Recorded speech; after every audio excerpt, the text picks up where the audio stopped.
उसने अपनी गदा उठाई और धड़ाम से खंबे में दे मारा। वहां वो खंबा चटचटा कर टूट गया। वहां से आधा शरीर सिंह का और आधा शरीर मनुष्य का, 4 हाथों वाले ऊपर सिंह का, नीचे मनुष्य का, ऐसे विकराल रूप में अत्यंत भयंकर दिखने वाले भगवान श्री नृसिंह प्रकट हो गए। बोले नृसिंह भगवान की जय। नृसिंह भगवान को देखकर डर गया। नृसिंह भगवान ने उसे गले से पकड़ लिया। यह जो हिरण्यकशिपु है, इसने भगवान विष्णु से द्वेष करने के लिए हजारों वर्ष तक तपस्या करके ब्रह्मा जी को प्रसन्न कर लिया था और वरदान मांग लिया था।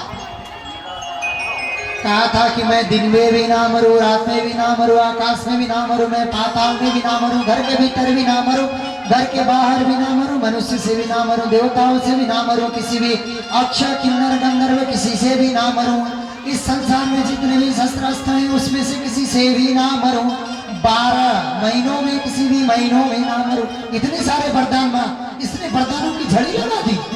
ब्रह्मा जी ने तथास्तु कहकर दे दिया। अब जब भगवान ने पकड़ लिया इसको गले से तो हंस रहा है, कहता है मैंने ब्रह्मा जी से इतने वरदान मांग लिए थे, तुम मुझे मारोगे तो कैसे? भगवान कहते हैं देख बेटा, मैं तो तेरे बाप का भी बाप हूं। प्रेम से बोलो ना जय श्री कृष्ण। कहते हैं तूने कहा था 12 महीने में किसी महीने में नहीं मरेगा तू, मैंने स्पेशली तुझे मारने के लिए 13वां महीना बनाया, उसी को कहते हैं पुरुषोत्तम मास। प्रेम से बोलिए ना जय श्री कृष्ण।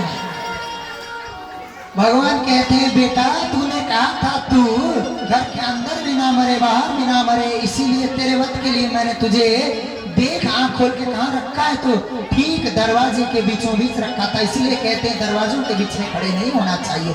प्रेम से बोलो ना जय श्री कृष्ण। भगवान कहते हैं बेटा तूने कहा था तू आकाश में ना मरे, जमीन में ना मरे, देख तू कहां है। भगवान ने उसे अपने गोदी में बिठा रखा है, और गोदी ना आकाश में है ना पृथ्वी में।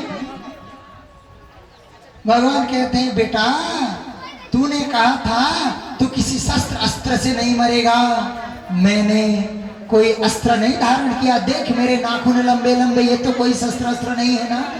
अब तो डर गया। भगवान ने उसके पेट को बीच से पकड़ा और आंतों को चीर दिया। प्रेम से बोलिए ना जय श्री कृष्ण।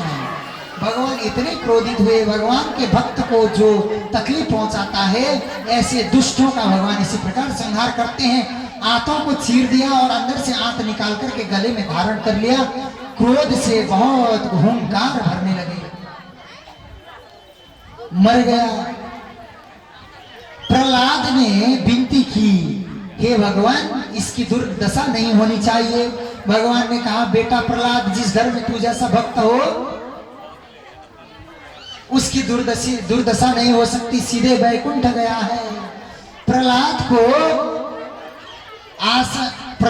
राज्य शासन, भगवान ने राज्य शासन करने के लिए सिंहासन पर बिठा दिया, बहुत आशीर्वाद दिया, प्रहलाद को बहुत प्रेम किया, जीभ से चाट चाट कर प्रेम किया। किसी भी देवी देवता भगवान को शांत नहीं कर पाए, बहुत क्रोध में थे भगवान।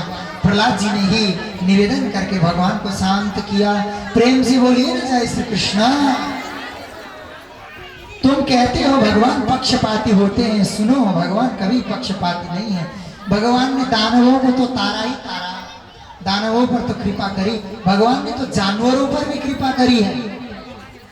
एक बहुत बड़ा हाथी हुआ करता था, बहुत बलशाली हाथियों का राजा, उसका नाम था गजेंद्र।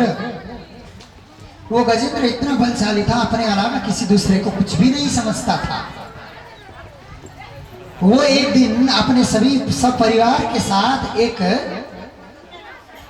तालाब में, एक झील में स्नान करने गया। बहुत प्रेम से स्नान कर रहा था सभी परिवार के सभी सदस्यों के साथ। एक ग्राह ने उसके पैर को पकड़ लिया, एक मगरमच्छ ने पकड़ लिया। थोड़ी देर तक तो वो ये सोच रहा था कि मैं बहुत बलशाली हूं, मुझे कुछ भी नहीं होगा, परंतु धीरे धीरे मगरमच्छ ने बहुत जोर से पकड़ लिया। वो निकल नहीं पा रहा था, अपने पैर को निकाल नहीं पा रहा था। बहुत जोर लगाया नहीं निकला। उसके पत्नियों ने, हाथी की पत्नियों ने जोर लगाया नहीं निकला, पुत्रों ने जोर लगाया नहीं निकला। जब नहीं निकल पाया सब लोग छोड़कर चले गए। यह हाथी पूर्व जन्म में बहुत तपस्वी था, संतों के अपमान के कारण हाथी बनना पड़ा था। अब अकेले भटक रहा है, अकेले प्रयास कर रहा है, नहीं कर पा रहा। अब इसको पक्का पता चल गया मैं मरने वाला हूं। पूर्व जन्म के संस्कार के कारण इसे भगवान की याद आई, भगवान को मन ही मन याद करने लगा। जब इसने भगवान की याद की, भगवान का याद किया, सभी देवी देवता आसमान में घूमकर देखने लगे, कहीं ये मेरा नाम लेगा, कहीं ये मेरा नाम लेगा, कहीं किसी का नाम बिना लिए ही गजेंद्र ने भगवान की पूरी स्तुति कर डाली।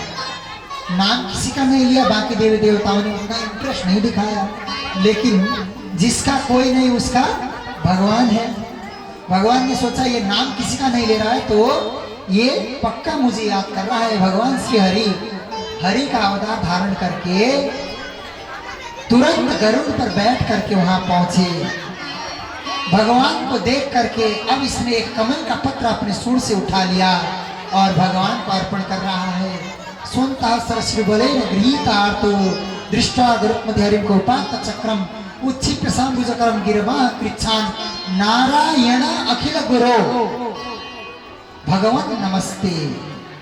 ये भगवान श्री हरि नारायण को ही वो कमल पत्र अर्पण कर देता है। सज्जनों, जब कोई नहीं आता तो मेरे प्रभु आते हैं। जब आपको बचाने के लिए कोई नहीं आता ना, तब मेरे प्रभु आते हैं। मेरे दुख के दिनों में वो